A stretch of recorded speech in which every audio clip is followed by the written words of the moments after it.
Okay, so you've got over 15 studio albums, more than 28 singles on the Billboard and gospel charts, six number one singles, and eight in the top 10.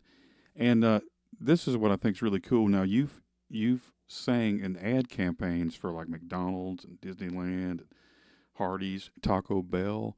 So people would recognize your voice in some of these commercials, maybe without realizing it, right?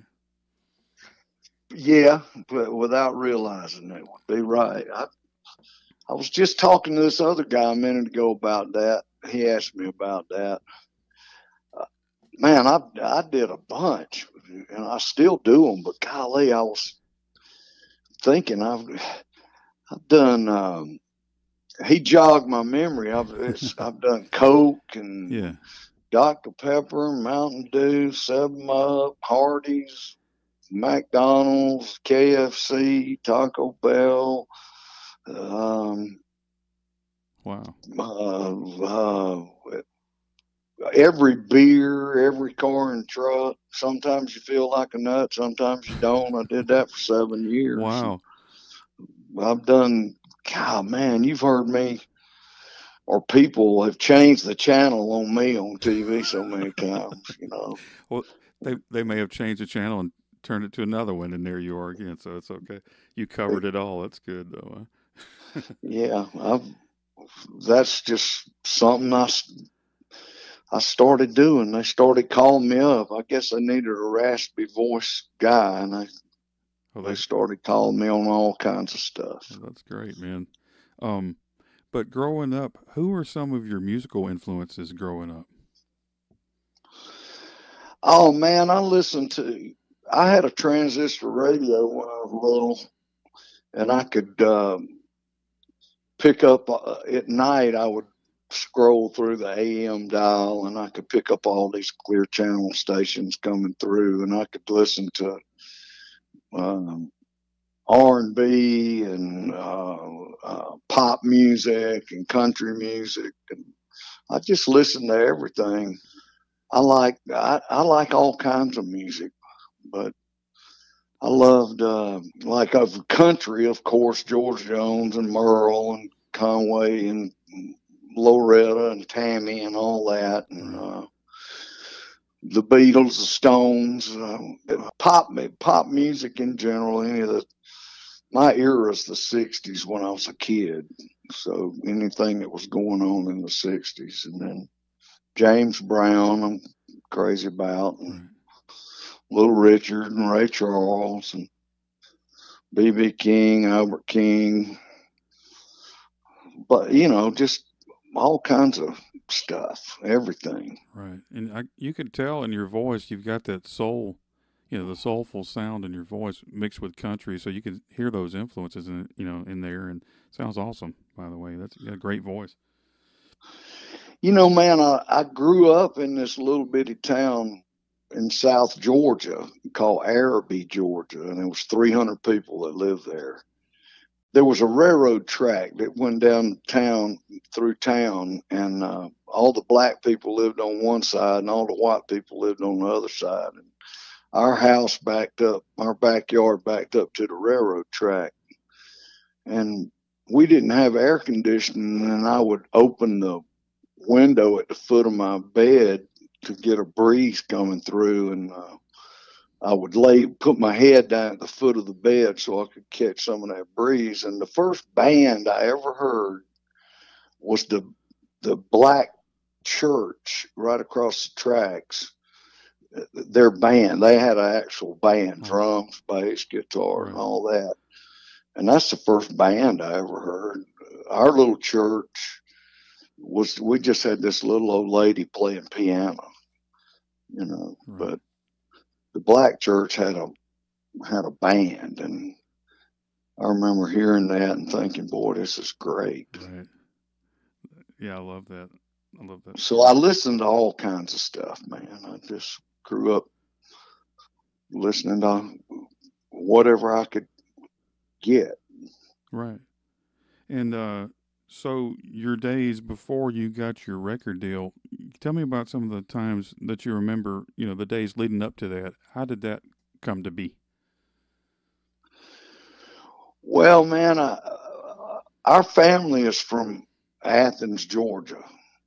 My daddy moved us down to South Georgia when he graduated from Georgia and built a grain elevator down there in South Georgia. That's why we were down there. But I finished high school and went to the University of Georgia in Athens. And so I started singing when I was a sophomore, I guess. I was 18 maybe. And I got a gig with a buddy of mine from high school at the Holiday Inn in Athens, and we started playing beach music. Oh, wow.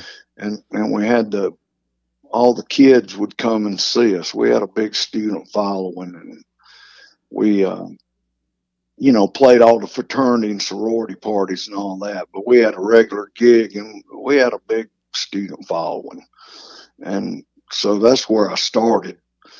And that was in 1973 is when I started singing for a living. And I would sing at night, and then I would get up and go to class in the morning. And I paid my tuition with my singing money. Oh, wow. And so I did that for 3 years. Then I put together like a country rock band and did that for 3 years. And then I put together just a straight soul band and did that for 3 years. And then we moved to Nashville in 1982 and kind of started all over and started singing songwriter demos, whatever I could get, Right. And my wife went to work at a department store during the day and waiting on tables at a restaurant at night while I was singing demos for $20 a pop, Yeah. I couldn't make a living doing it, but it was a way to get my voice around Music Row. And so I kind of got to be like the most in demand demo singer in town. Awesome. I remember Vince was singing some back then, singing some demos back then. And there were a few of us, and that's how my voice got heard.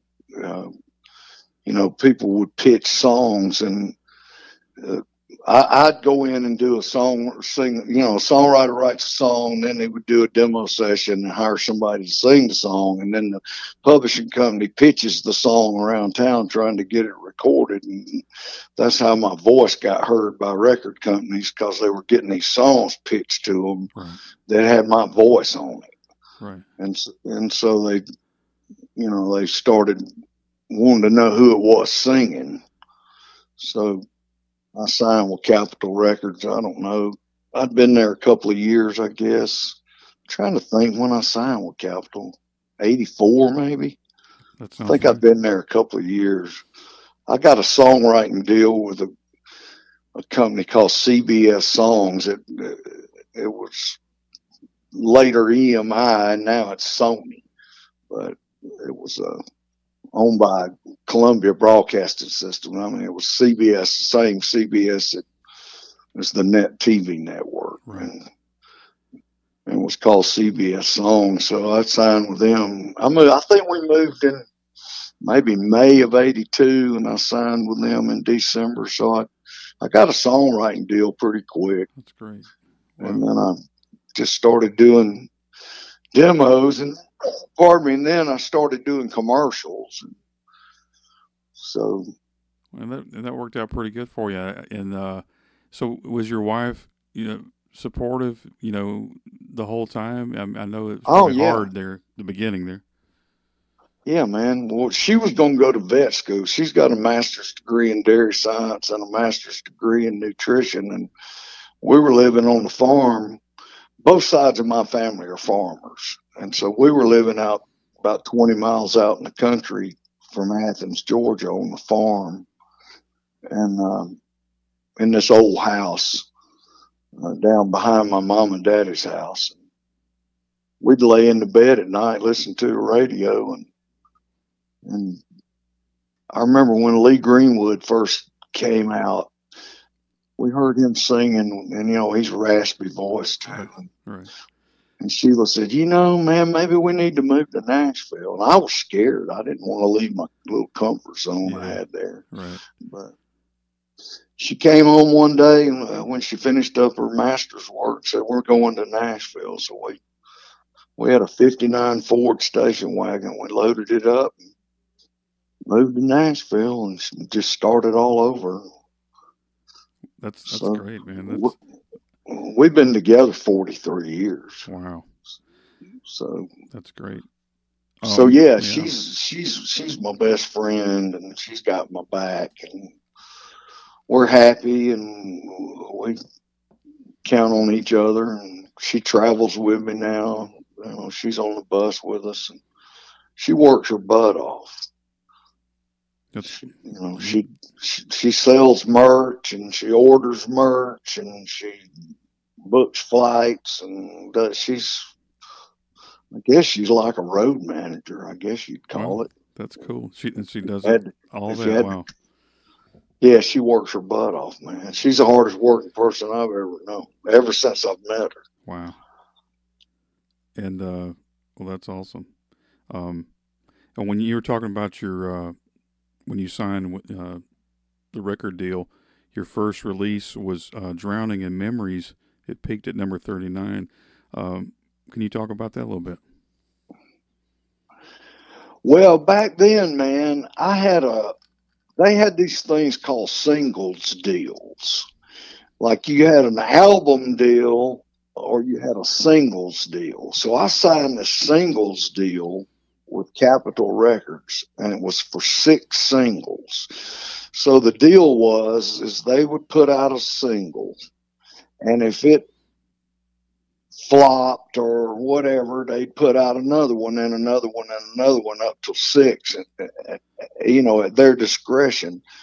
And so they put out this single of this song, and it went far enough up in the charts that they immediately called for an album. So I went in and cut the rest. Well, actually, we didn't even put that first single on the album. So I went in and cut a whole album. I went down to Muscle Shoals and used Muscle Shoals sound and used a Muscle Shoals rhythm section, and we cut that first album. I think we cut maybe 1 or 2 tracks in Nashville, seems like. But so we went down there and did that, and then they put out this song called "I Tell It Like It Used to Be" while we were cutting the album. "I Tell It Like It Used to Be" was going up the charts, and it was a big hit. So it kind of got me out there. Right.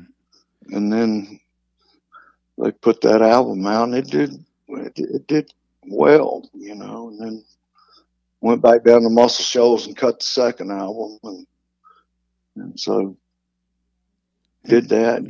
I had a decent run at radio. I wasn't the biggest star ever, but I had a pretty decent run. I had a good enough of a career that it's allowed me to keep working all these years, so Right. which is nice. And Yeah. so I'm having fun. I'm doing my thing, and I got a great band. And we go out, we'll do some acoustic shows, and we do band shows. And I have a radio show on Sirius XM radio, and uh, get to do what I want to do. I'm doing some movies, and uh, got a Western coming out next Oh, month, and it wow. was a lot of fun to do. And Yeah. I'm finishing up a soul record. We just cut a soul tribute record down in Muscle Shoals at Fame, and we're calling it "From Memphis to Muscle Shoals." We'll cut some old '60s soul songs that were cut in Memphis, and some that were cut in Muscle Shoals. And we've got Sam Moore from Sam and Dave's done a guest vocal, and Eddie Floyd sang on "Knock on Wood." He's got it sang "Knock on Wood" and wrote "Knock on Wood." Right. And Little Anthony of Little Anthony and the Imperials is on it. Sammy Hagar's on it. Oh, cool. Dwight Yoakam, Tanya Tucker, Winona. I think Hank Jr. is going to do it. Al Green. Um, we're just I'm going to call Gladys Knight here in a little bit when hang up with you and ask her if she'll sing on it. And Oh wow, that's so awesome.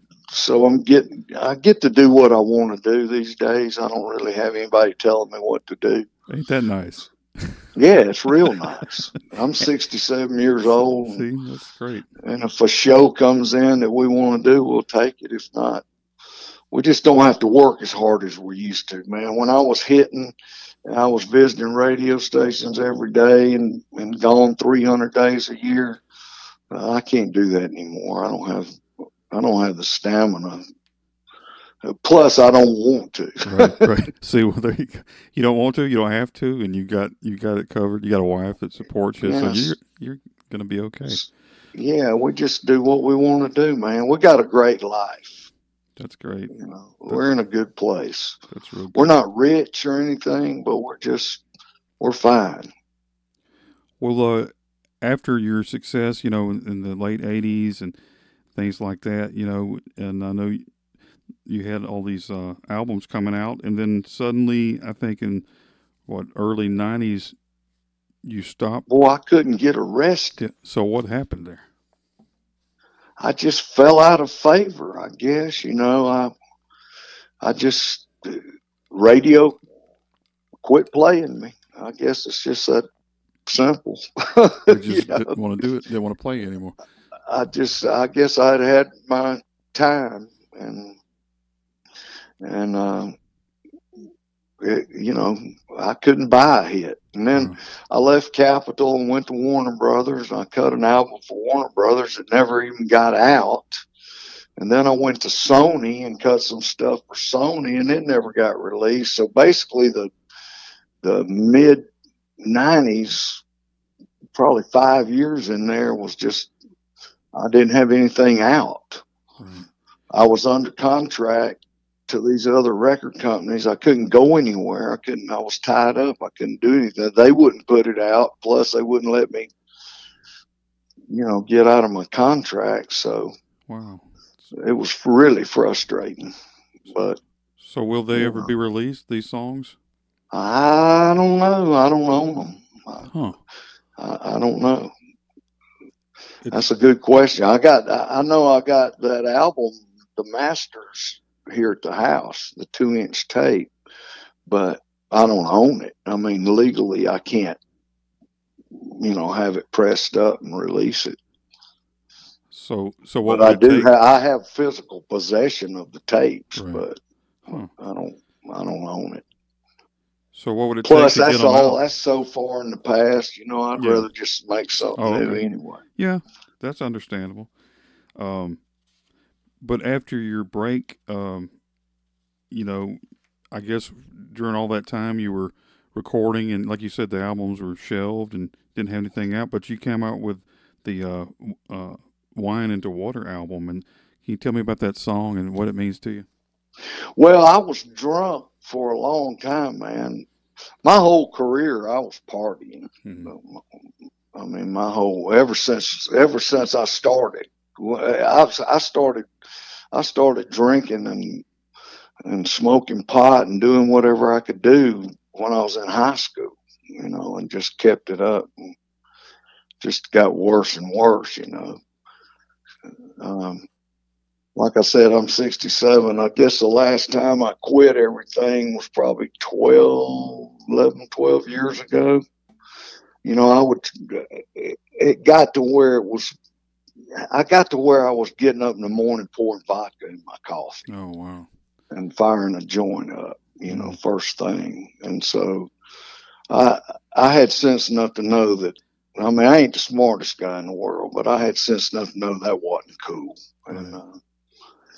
but I would try to quit, and then I would get on the horse and ride a while and fall off, and get on the horse and ride a while and fall off. But this last time, I just made up my mind that this was craziness. It's an old cliche of a story, but I actually looked in the mirror and I looked terrible. I looked like death, and I was hungover, and I think I said it out loud, if I remember right. I said, "Man, what are you doing?" you're about to blow everything. You're about to lose your wife, your career, your everything. And I asked God to help me. And you know what, man? I ain't had one craving since that minute. Amen. Wow, Amazing. that's I great. went from 24 hours a day looking for a buzz and nothing and thinking of nothing else basically to not ever thinking of it again.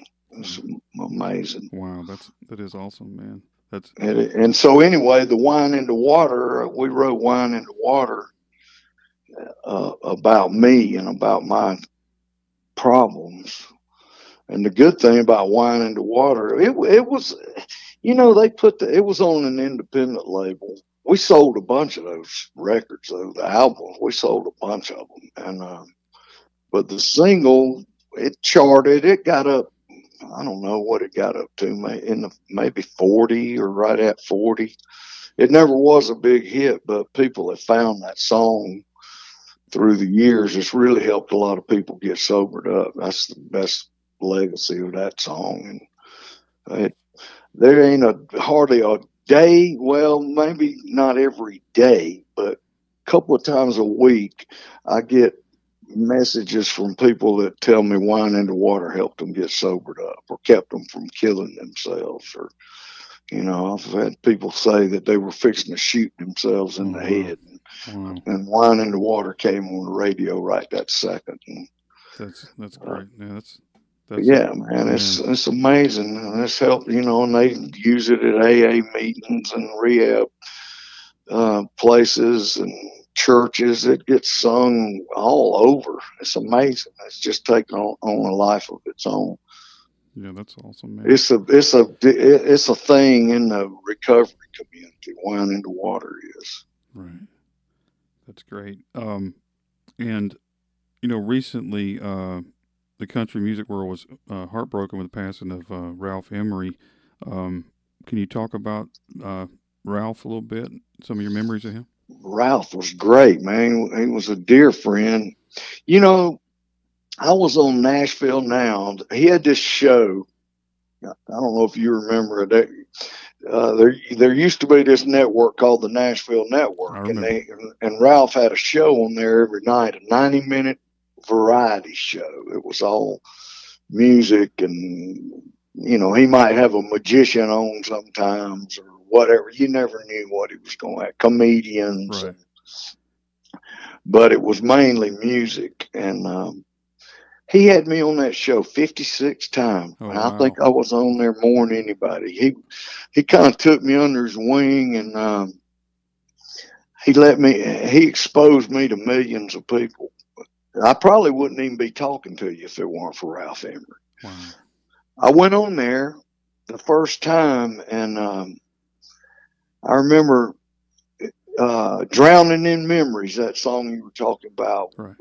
was the single, Okay. and I guess that was before I even had an album deal. I can't remember, but I remember I didn't have any clothes, and Sheila went to the Army surplus store and bought some white painter's pants and dyed them blue Oh in wow. the kitchen sink.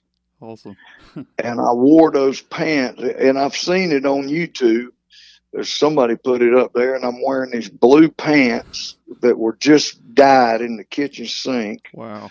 And Sheila bought me a shirt to wear, and I sang "Drowning in Memories," and then I sang "I Tell It Like It Used to Be," and Ralph came over and he said, "T, that's the hit right there. That's the one you ought to put out. Is I Tell It Like It Used to Be," Oh, cool. and that turned out to be the one that got me out there. So Ralph, and I would guest host. Sometimes Ralph would take off and ask me if I'd guest host. And we play golf together. Ralph's great, man, and he put me on his radio shows. And Ralph, I'm telling you, man, Ralph Emery helped me probably more than anybody. That's great. That's a great story. I'm sure he helped a lot of people too. I'm sure the Oh, stories. Yeah. he helped countless people over his career and his radio career. Man, there's no telling how many dozens and dozens of people owe their careers to Ralph, I think. That's so awesome. Yeah, he'll be missed definitely. I mean, it put me out there. He got me FaceTime on TV, man, where he had so many people watching that show every night that it was way better than having a radio hit. Just seems like you'd be on. People could see you Right. and Yeah. get on there and goof around and be funny. And There needs to be more of that these days. You I don't see wish there that, right? was a show like that. There's no where that any of us can get any FaceTime. Right. You know, Oh, maybe I could start a show. I want to start a I show. wish you would. Hey, Bruton Live, hey, not Bruton Now. hey, that You could might do be a a thing. 90-minute show out of your living room Hey, in Bruton. this would work. Hey, I would love to do a show that would be like on TV for country Wouldn't artists. that be fun, man? I Yeah. would too. Hey, I want to do it. Yeah, I So mean, I'm sure either one of us could pull it I off. think so. I think we could do it. So write that down. We'll see what happens. Okay. Yeah, I'm always game for That's what I'm talking stuff. about. Um, hey, check this out. Everybody listening needs to know this. Now, you were talking earlier about acting. Now, you were in Grease Lightning in Can you 1976. believe that, Now, I man? remember that movie with Richard Pryor, and I'm trying to remember what part did you play in that movie? They came to Athens, man, and uh, I guess it was right when I was getting my country rock band together. I think I might have been on unemployment, and so I was partying all the time. I bought a house when I was 19, and I remember it was 560 King Avenue, and we called it the 560 Fun Club. And I had my college buddies were my roommates, helped me make my house payment was $202.50 a month, Wow. and so we all chipped in. And so when I split up with my partner that I was singing at the Holiday Inn with, I got him to write a letter saying he fired me Oh, so that I could get unemployment. wow. So I got unemployment for 18 months, and so I just partied. I Right. mean, I was 21 or 22 years old. And so anyway, when they came to Athens to make that movie, I just went out there, and I think I heard they advertised they needed some extras. Anyway, I went out there and just talked my way into it. It worked. I Yeah. mean, I got in their face. I wouldn't go away. So they said, okay, let's let him say something. Well, I have to remember that. But it was Yeah. really fun. I got to hang around with Richard Pryor Oh, that's. and Cleavon Little. Oh man. And the most fun was hanging out with Richie Havens. Oh, cool. So And, he was the first act at Woodstock. yeah, that's So awesome. Richie Havens and I became friends. And I would take him around Athens, and he would I remember we would go to a place and all the kids would sit in the floor and he'd sit on the stool and play guitar. Oh man. And yeah, he lived on a boat on the Hudson River, Oh wow. and he would send me Christmas cards, and that was the coolest part, was hanging out with Richie Havens. Man. And they were there, I guess, 6 weeks, maybe something like that, in town filming. And so I went to the set every day, and just, I didn't have much of a part, but I got residuals for years Oh really? from that movie. Yeah. That's great. Well, And that's cool. You can revisit it every time you watch that movie. so people Uh, sometimes will send me a screen. They'll take a picture of it if they see it on TV I'll have to and go back and watch. email it to me. It's really stupid. That's awesome. Um, so tell me about some new music that you got out or you're working on. Well, I'm doing that soul record. Um, I did an acoustic greatest hits record while we were sitting around shut down for COVID, Right.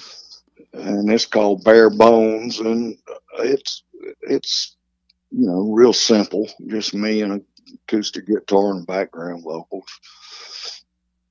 Cool. It's kind of I Sheila said, you need to do an acoustic greatest hits record. And I never had even thought about it, but I did. And it's a different listening experience than listening to the, full tracks. The vocals more present and the lyrics more present. And it's just a different way to listen to it. And Yeah.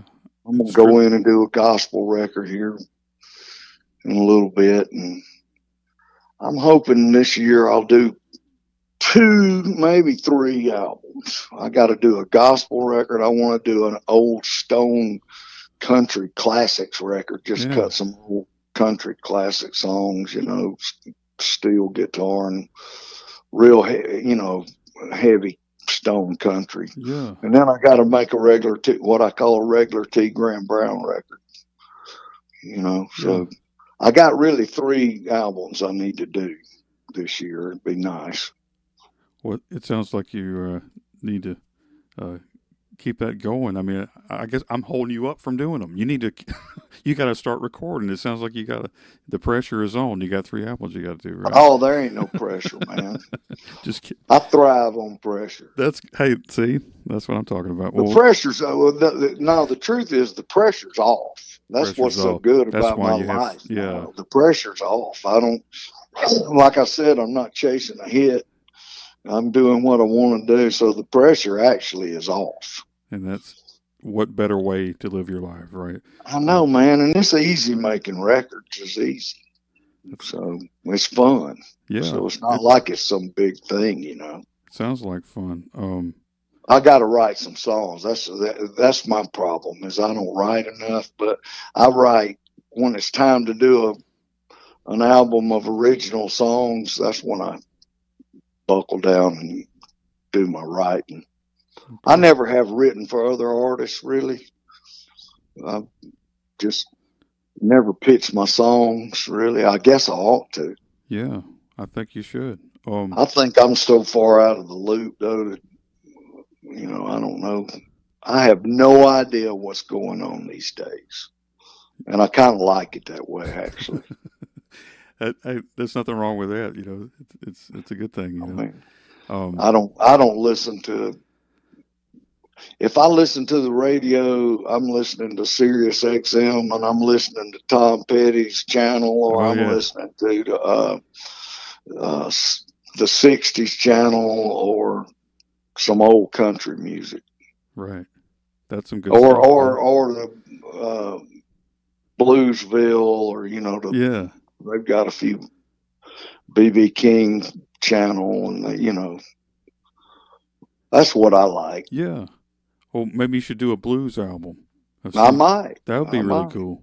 That'd be really. I was talking to Hank Jr.'s manager the other day about being on this soul record, and he said Hank just did a blues record. Awesome. Yeah. So I'm gonna try to get Hank to sing Soul Man. I hope he will. That'd be great. That'd be real good, man. That's cool. Yeah. Well, I hope everything works out for you. You got a lot of stuff going on. You got some shows lined up too, right? Coming up. Yeah. We're doing more and more. I don't know what all's on the books. I think we got maybe 8 shows in February. It's our calendar's filling up. We don't book like a year in advance or anything like that. Shows come in, we get offers to do shows, and like I said, if it's something we want to do, we'll say yes. If not, we'll just pass on it. Right. Well, I hope all the best. We try to do, or basically what I like to do is Fridays and Saturdays. Oh yeah, that's maybe 8 shows a month. Oh yeah, that works out pretty good. In the summertime, it gets more than that. But if I could do 100 shows this year, that's plenty enough for me. Sounds like a plan. I know you got. And see the Oak Ridge boys, those guys, and they're older than me, and they're out there doing 150 shows a year. I don't know how they do it. A lot of exercise, bro. I have no desire to work that hard. It's too much for you, yeah. Hey, yeah, you're in the settle down mode. You don't have to do all this stuff anymore, like you said, I right? like watching Bonanza, Yeah, Bonanza, and Gunsmoke, and exactly. Rifleman. Chuck Connors, that's right. Yeah, I like all those shows. Uh, oh, that's you know, well, you can do both. So you can watch those shows, and then when you get the urge, you can record some music. Then you can go do a few shows here and there, and you have it made, right? That's it. Wow. Well, thanks for talking to me today, and I had a good time Oh, you're listening. welcome, man. Thanks for having me. And next time you're in Bruton, Alabama, swing by, or I'll have to come see you somewhere out there. And I have no doubt that I will be in Bruton again. well, I have I to. might get Rusty Golden to go Yeah, down there with me. there you go. Tell him to come I along. used to go to that Frank Brown songwriter thing in Gulf Shores all Oh the yeah. time. Do they still have that? Last I heard, they did. I saw a post or something online about it. Um, which Rusty would always get me to come down there with him, but I hadn't been down there in shoot 10 years. yeah, I remember. I remember seeing your name on that I used to go back every in the year. day. Um, there's a guy. There's a guy I used to. I play music and write songs too. And there's a guy named Brian Lisenby. You ever heard of that guy? What's his last name? Lisenby, Brian Lisenby. I think he I talked about you or I something one time. He's a songwriter. I don't know, man. I can't remember people. I'm old. Hey, I can't remember, and I'm 47, but my mind is starting to slowly go away. But it's Oh okay. man, mine really is. I'm telling you. That's why you got to keep doing these songs. I guess that keeps your mind active when you're constantly singing and writing songs or doing things like that. It's got to keep you sharp, right? I'm trying, man. I'm doing everything I know how to do, Well, that's all you can do is do what you know, right? and keep Mrs. Brown happy. There you go. That's the number one thing, right? That is the number one. That that That's it. that might be why you've lasted for over 40 years of marriage, right? Hey, I'm gonna tell you what, man. If it weren't for her, and this is serious, Mm-hmm. I'd be dead. Mm-hmm. There's no doubt that I would have been face down in a ditch a long time ago.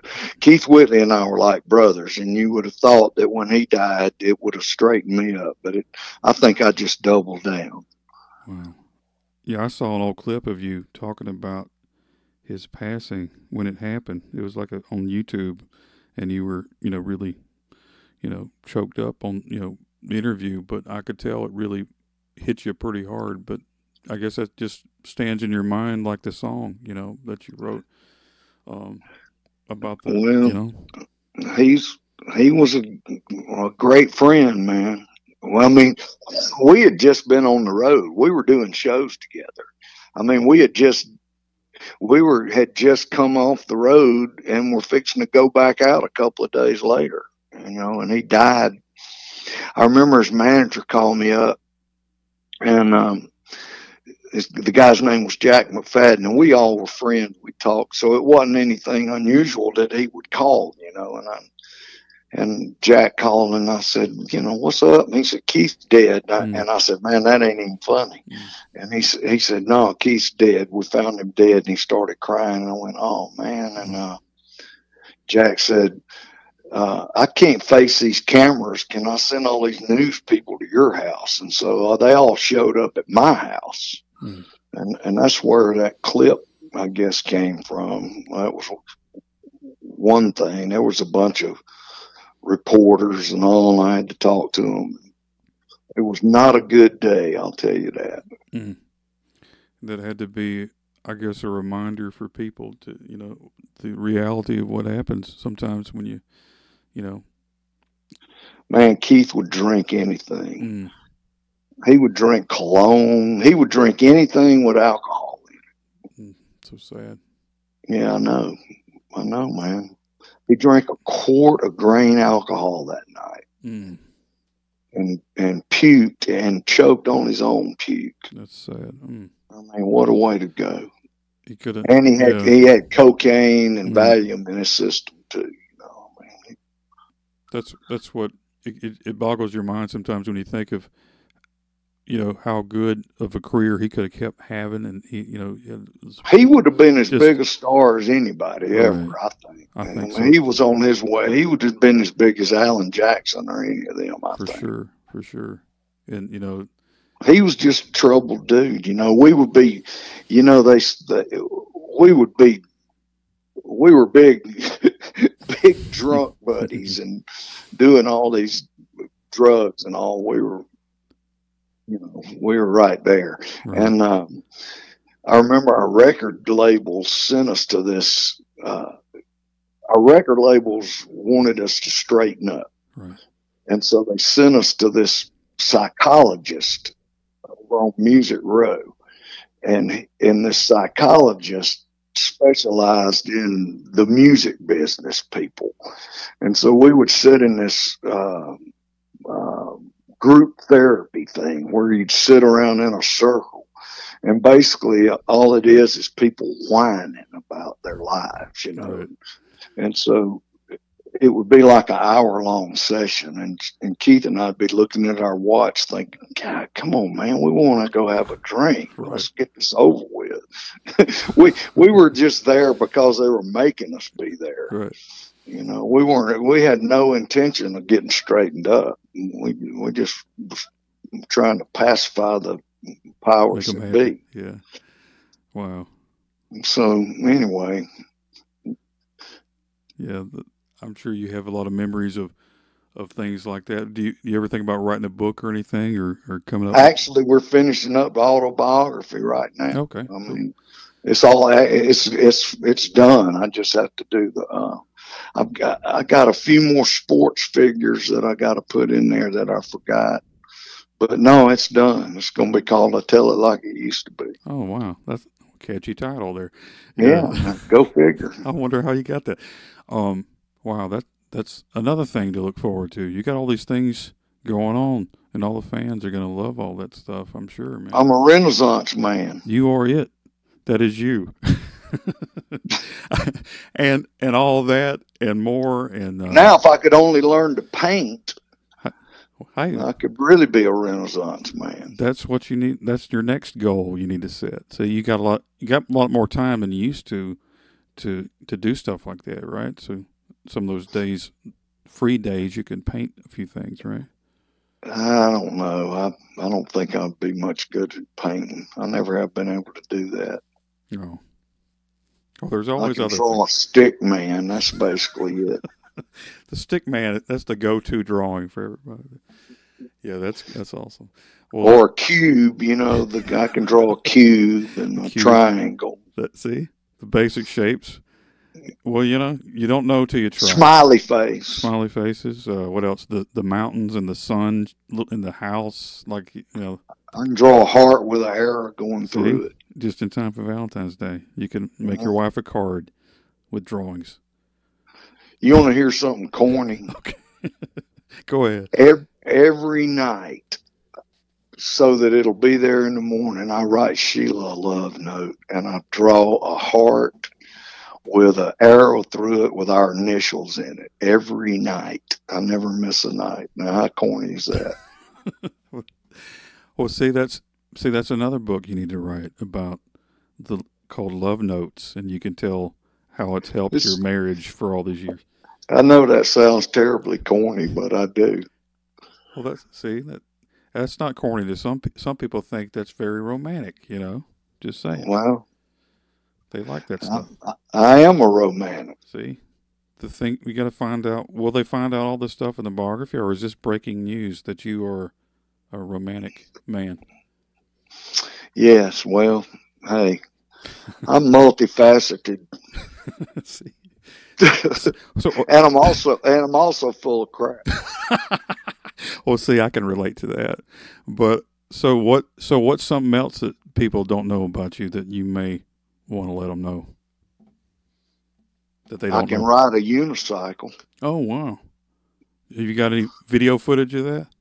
No, but it's in the garage. But Sheila won't let me ride it now. She says I'm accident prone. Oh man, that's just part of it. That's part She of. made me get rid of my Harley, Oh, and She won't let me climb ladders. Oh.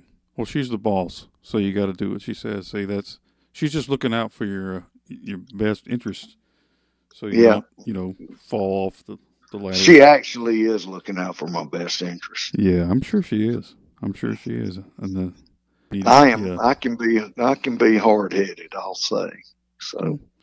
See, she comes in and keeps you balanced. So whenever as long as I take my bipolar medicine every day, though, I do pretty well. Well, be sure to do that. Yeah, and listen. She lays it out for me every morning. Okay. She doesn't want to have to deal with the split personality. Oh man. So what happens if you miss a pill or two? What happens? I just will get manic. I'll get in another world. That's why I take it. If I don't take my medicine, I'm bipolar. I go up and down and up and down. And it's like Jimmy. It's manic depression is a frustrating mess. It's Jimi Hendrix had a song called Manic Depression, right? And that was the hook. Right. Manic depression is a frustrating mess. Right. so that's what it is. It's a frustrating mess. I can imagine there's a lot of people that deal with that. I don't know. I haven't been diagnosed, but the doctors might say I'm there too. I don't know. Well, man, there's a lot of mental illness out there. Right. But they do make medicine for it. That's right. I talk to people about it all the time. I talk to people about it from the stage, I tell them there's no need of living like that, man. They make medicine for it. Don't be ashamed if you got some mental issues. Go to the doctor. Right. That's right. Try to get it straightened out. Yeah, I totally agree, and that's a lot of the issues we have today. A lot of people need somebody to talk to, and they need some medicine to help them out, and they can solve a lot of issues, right? Yeah, it beats going crazy. I'm crazy. Yeah, I don't want to be that. I don't want to be crazy. No, man. Yeah, that would be rough. Well, I won't hold you because you're a busy man. I don't know if you got any more interviews coming up. I didn't want to be like the other guy, and. No, you are the other guy. I am the other guy. Is there another guy after me? I just want to make sure I didn't. No, nobody today. But I got to do my radio show, so I got stuff I got to do. See, that's what I'm talking about. And it sounds like you're going to have fun doing the show. And it is fun. What's the guest you got coming up on the show? Richard Young, Kentucky Headhunters. Awesome. Wow. Yeah, he's an old buddy of mine. So we did a show together not long ago, and I interviewed him on his bus, and yeah, we go back to the beginning. Man, see, you do have a lot of stories that, you need to write about. You might have to make about 3 or 4 books if you keep going, right, with all these stories. I think I'll just start making stuff up. Oh, see. I was talking to the Queen the other day. Yeah. Yeah, exactly. Stuff like that. People like that stuff. You never, Yeah. They might, they'll buy it. Hey, try it. See what happens. See what the reaction is. You never know. Hey, I'll leave you with one last thing. Sure. So I was over at Soundstage Studio, which this would have been 1983, okay. And I was cutting these guys at CBS Songs had put up this money to try to help me get a record deal, and we were going in and cutting 3 sides. And so Conway Twitty owned half of that studio. And Conway used to drive, you remember those AMC Pacers? Yeah. Yeah. Conway had 2 of them. Oh, wow. He had 2 of them. They were white. And you could know if Conway was in the building because those Pacers would be parked out back. But so I never had met Conway. And so I'm standing in the doorway of the studio. And so down the hallway, here comes Conway Twitty. and he goes into the men's room.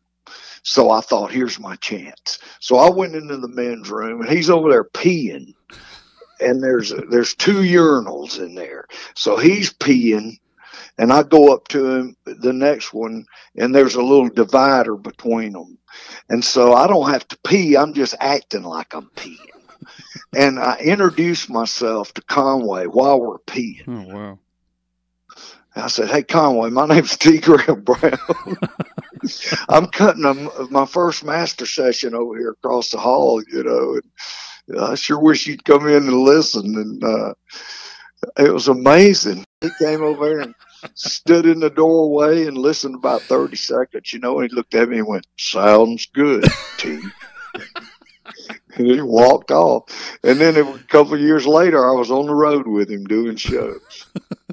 It was funny. That is awesome. See, it's funny the way things work out, ain't it? It really is. If I'd have done that, he would have called security and they'd have thrown me out, Introduce yourself to Conway Twitty while you're fake peeing. See, what more can you ask for? I want to. And it was right about that time that the Queen walked in. The Queen came in. She was peeing too, and you said, "Hey, Queen." She went over to the bidet, which was right next to the urinal. Okay, so and there was no divider. No divider. Wow, that's graphic. Well, did he ever remember that incident later? Oh yeah, I reminded him of it. I said, "You remember that guy that?" Yeah, he remembered. Yeah. I mean, how can you forget something that's stupid? See, that's the key, is to do something like that so they'll remember you. See? Well, he was a great guy. Wow. He really was a great guy, man. We had a lot of fun together. It's just funny that the way things work out. Well, did he shake your hand, or did they wash your hands? I don't remember. I'm sure we shook hands. Yeah, I'm sure. See, that's just. I can't remember that detail, but I'm a handshaking kind of guy, so I'm sure I did. See, I thought you were going to say, you were taking a leak, and then he looked over. He said, "Hey, Conway, I'm T. Graham Brown." And no, I didn't reach over there and shake his hand like that. And he said, "Hello, darling." No, they didn't say no. And you got out of there. No, see, that would have been a different story. But yeah. Oh, good Lord. That's funny stuff, man. That should be the opening part of salvo. I'm telling you, this is going to be on my Instagram page. That's going to be my intro. About good Lord, it's going to be everywhere. You're going to be in tabloids talking about it's going to get you some exposure. Yeah, some exposure. You get it? Exposure. I do get it. Hey, you're in trouble if you don't get it. You're in trouble. Okay, see, the bad jokes are coming. Oh, that's Lord. Your cue to get out of here, man. Oh, I saw on the internet boomerangs are coming back. Boomerangs? Oh man. I used to have one of those back in the day. It went right over your head, didn't it? It sure did. And then it came back. Boomerangs are coming back. They're coming back. See, what's the hardest thing about buying a new boomerang? Throwing away the old one. What do you call a boomerang that don't come back? A stick. A stick. That's it. I know. I got one more boomerang joke. I can't remember it right now, but I'm sure that it'll come back to me. Where did you find the boomerang? It was down under the bed. I don't know. Down under? See, okay. See, that was bad. Go write a song. I'm going to Hey, that's another thing. If you ever need, I don't want to push myself to people. I'm thinking, if you ever need a song now, I write songs. I'm just throwing a plug for me. I'm just throwing it out there. I might. I'm just saying. I mean, I'm just throwing out. I don't ever do that, but I'm just saying I might, just throw it out there. You're available. I'm available. Been writing them since I was a little kid. I'm just saying. Just throwing it out there. Lots of luck to you and yours. I need it. That's what Gomer said, Gomer from right That's what Gomer said to Andy. Lots of luck to you and yours. To you and yours. Let's see. Oh, and Gomer from right here in Alabama. You know, I know that. how cool is that, right? Well, I appreciate you talking to me, man. So go do your You, shows and have fun, and maybe I'll see you out there somewhere. And then we're gonna do a Nashville TV show, like yeah, to keep. boy, that would be fun. I'm gonna see what I If can you do. can pull that off, let me know. I'm gonna try to see. I'm gonna do something. I'm doing something. I got goals. That's one of my goals. How about that? Good. Make it happen. I'm gonna make it happen. All right, man. Well, I appreciate you talking to me today. All right, buddy. Thanks. All right, man. Bye. Bye.